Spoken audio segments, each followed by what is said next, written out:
प्रश्न संख्या 13 है हमारा। सिद्ध कीजिए कि वृत्त के परिगत बनी चतुर्भुज की आमने सामने की भुजाएं केंद्र पर संपूरक कोण आंतरिक करती है।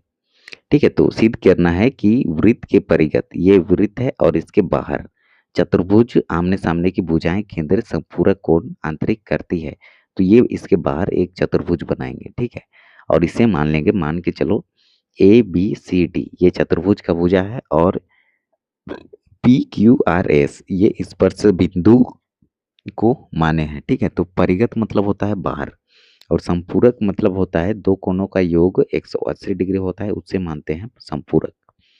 अब इसको हल में लिखेंगे। सिद्ध करना है, क्या सिद्ध करना है कि AOB, ठीक है, एंगल AOB, देखो A और बीच में O है और ये B, AOB equal two plus COD, ये वाला CO और ये D, AOB और COD ये इक्वल टू किसके होगा, तो 180 डिग्री का, 180 डिग्री होगा। ठीक है, मतलब दो कोणों को ऐड करेंगे ना यहाँ पर, तो वो संपूरक कोण होना चाहिए, मतलब 180 डिग्री हमें मिलना चाहिए, ये हमें सिद्ध करना है। तो एवं एंगल BOC, ठीक है, BOC ये वाला BOC ये, इसको दोनों को ऐड करेंगे, या फिर एंगल AOD, ठीक है, AOD ये दोनों को ऐड करेंगे तो हमें 180 डिग्री मिलना चाहिए।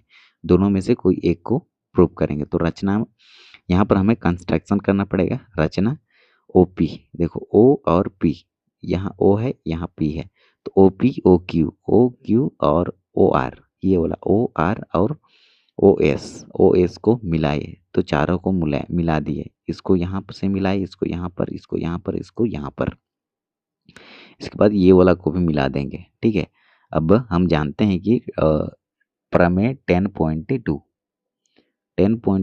क्या कहता है, बाह्य बिंदु से वृत्त पर खींची गई स्पर्श रेखाओं द्वारा केंद्र पर बनाए गए कोण समान होते हैं। ठीक है, तो ये होता है हमारा 8.2 प्रमेय। तो ये एंगल 1 किसके इक्वल होगा, एंगल 2 के। ये वाला एंगल 1 और एंगल 2 ये दोनों क्या होंगे, बराबर होंगे। कैसे, देखो ये जो C पॉइंट है, ठीक है, ये C पॉइंट से दो स्पर्श रेखा बन रही है, एक स्पर्श रेखा बन रहा है P और एक स्पर्श बन रहा है S। तो ये एंगल हम पढ़े हैं कि बाह्य बिंदु, ये है हमारा बाह्य बिंदु से दो स्पर्श रेखा बन रही है और दोनों स्पर्श रेखा की लंबाई क्या होती है, बराबर होती है। ठीक है, ये बाह्य बिंदु से खींची गई स्पर्श रेखा की लंबाई बराबर होती है। ये है हमारा प्रमेय 10.2। तो ये दोनों इक्वल होंगे, इसका डिस्टेंस जितना होगा उतना ही इसका डिस्टेंस होगा। ठीक है, तो वही चीज को हम लिखे हैं, तो ये इसको A मानेंगे और इसको 1 माने, इसको 2 माने, तो ये 1 और 2 दोनों इक्वल होंगे। अब देखो ये बाह्य बिंदु B है, तो बाह्य बिंदु B से दो स्पर्श रेखा बन रही है, एक बन रहा है BP और BQ। तो BP और BQ का जो भी डिस्टेंस होगा वो दोनों सेम होगा।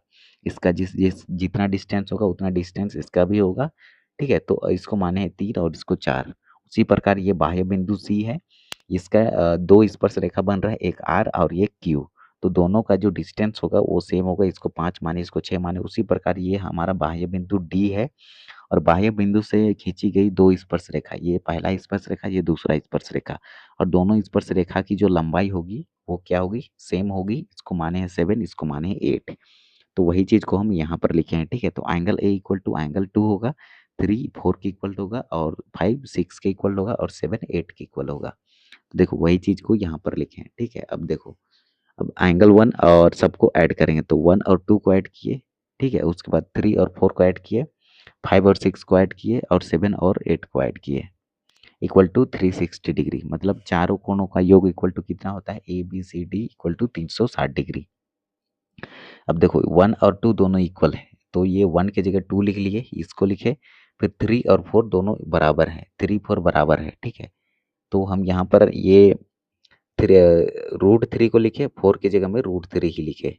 अब देखो 5 6 दोनों बराबर है, तो 5 की जगह 6 लिखे, ये 6 को यहाँ पर लिख लिए। ठीक है, अब देखो 7 और 8 बराबर है, तो ये 7 को लिखे और 8 की जगह पे एंगल 7 ही लिखे, इक्वल टू 360 डिग्री। अब √2 प्लस एंगल 2 प्लस एंगल 2 क्या होगा, 2 एंगल 2 इसका गुणांक 1, इसका गुणांक 1, दोनों को ऐड किए तो 2 और √2 कॉमन ले लिए उभयनिष्ठ, प्लस लिखे। अब देखो √3 और √3, √3 नहीं है, ये एंगल 3 है, ठीक है। कोण 3 प्लस कोण 3, 2 कोण 3 प्लस कोण 6 और कोण 6 क्या होगा, 2 कोण 6 और कोण 7 प्लस कोण 7 क्या होगा, 2 कोण 7 इक्वल टू 360 डिग्री, क्योंकि चार कोणों का योग इक्वल टू होता है 360 डिग्री। अब ये 2 और ये 2 और ये 2 और ये 2 कॉमन ले लेंगे उभयनिष्ठ, तो यहाँ अंदर बचेगा angle 2 plus angle 3 plus angle 6 plus angle 7 equal to 360 degree. तो ये 2 मल्टीप्लाई में है, इधर आके डिवाइड में होगा, ठीक है। तो 360 डिग्री को 2 काटेगा, 2 एका 2 किए, 2 अठे 16, ये जीरो को यहाँ लगा दिए 180 डिग्री।